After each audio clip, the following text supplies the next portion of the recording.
उसकी सास के बीच पूरा समय सास के किसी ना किसी काम को लेकर मतभेद चलते ही रहते हैं। बहू, ओ बहू, जरा चाय बना दे। मुग्धा चाय लेकर आती है। ये लीजिए, और कुछ चाहिए? अरे नहीं, बस चाय पीने का मन था। जाओ, तुम दूसरा काम करो। चाय पीने के थोड़ी देर बाद सास दोबारा मुग्धा को आवाज लगाती है। अरे बहू रे, आओ बहू, जरा हलवा तो बना दे, मीठा खाने को मन हो रहा है। इसी तरह मुग्धा की सास पूरा समय कोई ना कोई काम बताकर उसे रसोई से बाहर तक निकलने नहीं देती। कभी चाय, कभी हलवा, कभी पानी तो कभी दूध, हर समय खाने को चाहिए और उसके लिए अपने हाथ पर बिल्कुल नहीं हिलाने। परेशान किया हुआ है इन्होंने। सास की जबरदस्ती परेशान करने की आदतों से दुखी मुग्धा एक शाम सचिन के साथ अपने कमरे में बैठी हुई बात कर रही होती है। सुनो जी, मम्मी जी की ये जानबूझकर मुझे परेशान करने की फरमाइशों से मैं बहुत फ्रस्ट्रेट हो चुकी हूँ। पूरे दिन में एक सेकंड का आराम नहीं मिलता। रसोई से बाहर कदम रखती नहीं कि बहू ये बना दे, बहू री वो बना दे। अरे इनकी फरमाइशें चलती ही रहती है। अरे मुग्धा, माँ खाने की शौकीन है, पर उम्र हो चली है, खुद खाना नहीं बना सकती, इसलिए तुमसे बोलती है। अरे तो शौक भी उम्र देख कर रखने चाहिए ना। समझ में नहीं आता, हर समय फेविकॉल का जोड़ लगाए सोफे से चिपकी बैठी रहती है। इतना सब डाइजेस्ट कैसे हो जाता है उन्हें? अरे तुम मेरी माँ से इतनी नफरत कैसे कर सकती हो? मैं उनसे नफरत नहीं करती जी, बस परेशान हूँ। जहां मुग्धा अपने पति से ये सब बोल रही होती है, वहीं उसकी सास भी कमरे के बाहर दरवाजे से कान लगाए सारी बातें सुन रही होती है और अगली दोपहर रसोई में मुग्धा के पास जाती है।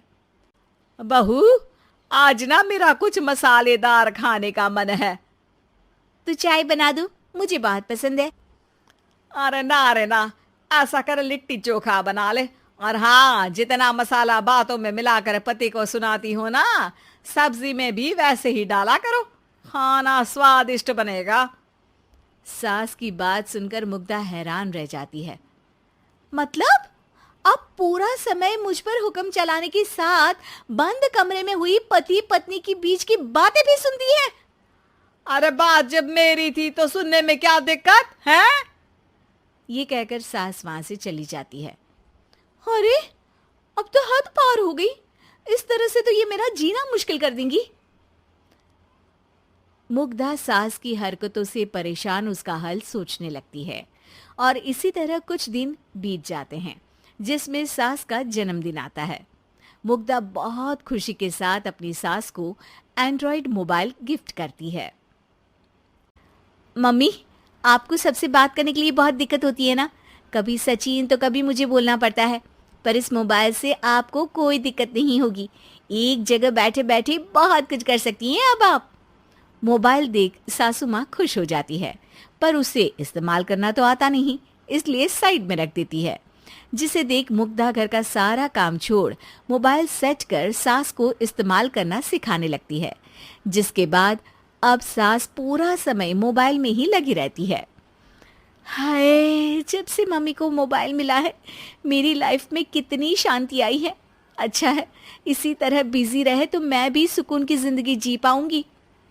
अब मुग्धा जब मन करे काम करना, जैसा चाहे वैसा खाना बनाकर खाना, पूरा समय रिलैक्स और खुश रहने लगती है। क्या बात है, आजकल तुम बहुत चहक रही हो। अरे मम्मी जी से छुटकारा जो मिला है, अब ना फरमाइशें ना छुप छुप कर बातें सुनना। अच्छा, तो मोबाइल गिफ्ट करने की ये स्कीम थी। इसी तरह दिन बीतते हैं और अब मोबाइल पर लगी सास फरमाइशों की जगह सवालों के लिए बहू को आवाजें लगाना शुरू कर देती है। अरे बहू सुन तो, देख जरा किसी का फोन क्यों नहीं मिल रहा? रिचार्ज खत्म हो गया है, पर अभी 4 दिन पहले ही तो मैंने किया था, इतनी जल्दी कैसे खत्म हो गया? अरे मैंने कल तेरी कनाडा वाली मौसी सास से 3 घंटे बात की थी ना। क्या? इतना महंगा तो मोबाइल भी नहीं आया जितना महंगा इसका रिचार्ज पड़ रहा है।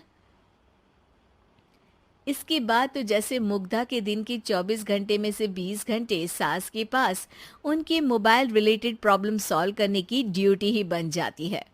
अरे मुग्धा, ये मोबाइल में अचानक तेरी मौसी सास की शक्ल क्यों दिखने लगी? और ये तो हिल भी रही है। मम्मी, ये गूगल डुओ का वीडियो कॉल है। इसमें आप बात करने के साथ एक दूसरे की शक्ल भी देख सकती हो। अच्छा, ये तूने मुझे पहले क्यों नहीं बताया? अब बताने के लिए पहले नहीं बताया। इसी बीच सचिन भी वहां आ जाता है और सास अपनी वीडियो कॉल में बिजी हो जाती है। क्यों, सास बहू में क्या गपशप चल रही है? इसे गपशप नहीं, दिमाग का दही होना बोलते हैं। पर तुम तो मम्मी को मोबाइल देकर बहुत खुश थी, फिर क्या हुआ? हाँ, उसका सुकून भी कुछ ही दिन मिला। अब घर के टंटे खत्म हुए तो मोबाइल की टिंग टिंग शुरू हो गई। देखो भाई, कुछ पाने के लिए कुछ खोना तो पड़ता है। आखिर तुमने मोबाइल अपने फायदे के लिए ही तो दिया है, तो फिर सवालों के जवाब भी देने पड़ेंगे, क्योंकि जब तक उनके हाथ में ये फुंथरू रहेगा, तुम्हारी लाइफ में प्राइवेसी और सुकून रहेंगे। कहने का मतलब है अगर इससे प्यार बढ़े तो दाग अच्छे हैं। अरे मुझे पहले दिन से ही पता है मोबाइल किस मकसद से दिया गया है। भूलो मत, इससे पहले मैं बातें ही सुनती थी। सास की ये बात सुनकर मुग्धा शॉक में और सचिन हंसता रह जाता है।